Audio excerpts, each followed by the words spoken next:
புதுச்சேரியில தமிழக வெற்றி கழகம் சார்பா பொதுக்கூட்டத்துல கவனம் பெற்ற லஞ்ச ஒழிப்புத்துறை எஸ்எஸ்பி ஈஷா சிங் இப்போ டெல்லிக்கு பணியிட மாற்றம் செய்யப்படுறாங்க. 2021 ஐபிஎஸ் பேட்சை சேர்ந்த இவர் 2024 இருந்து புதுச்சேரியில பணியாற்றி வந்தாரு.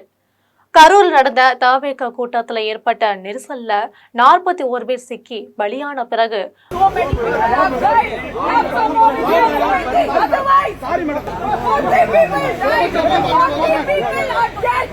முதல் முறையா கடந்த டிசம்பர் மாதம் 9ஆம் தேதி புதுச்சேரியில திறந்தவெளி பொதுக்கூட்டத்துல அந்த கட்சியின் தலைவர் விஜய் கலந்து கொண்டாரு. இந்த கூட்டத்துல கலந்து கொள்ள 5000 பேருக்கு மட்டும்தான் பாஸ் வழங்கப்பட்டுச்சு. தொண்டர்களை மைதானத்துக்குள்ள அனுமதிக்கும் பொறுப்பு லஞ்ச ஒழிப்புத்துறை சீனியர் போலீஸ் சூப்பரண்டனான ஈஷா சிங்கிற்கு தான் வழங்கப்பட்டுச்சு. இந்த கூட்டத்துல காலை முதலே தொண்டர்கள் குவிய தொடங்கினாங்க. இதற்கிடையில கூட்டம் அதிகரித்த போது தொண்டர்கள் முண்டி அடித்து கொண்டு உள்ளே செல்ல முயற்சி செஞ்சாங்க. நுழைவாயில ஏகப்பட்ட கூட்ட நெரிசல் இருந்துச்சு.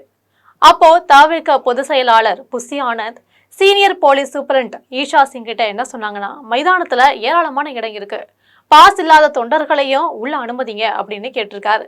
இதனால ஆத்திரமடைந்த ஈஷா சிங், காவல்துறை என்ன செய்யணும்னு நீங்க சொல்லாதீங்க, கரூரில் 41 பேர் உயிரிழந்தது மறந்துருச்சா, இங்க ஏதேனும் அசம்பாவிதம் நடந்தா உயிரிழப்பு ஏற்பட்டால் நாங்கள் தான் பொறுப்பேற்கணும், உங்களுக்கு கொடுத்த நிபந்தனையை மட்டும் ஒழுங்கா ஃபாலோ பண்ணுங்க அப்படின்னு சரமாரியா பேசி இருந்தாங்க.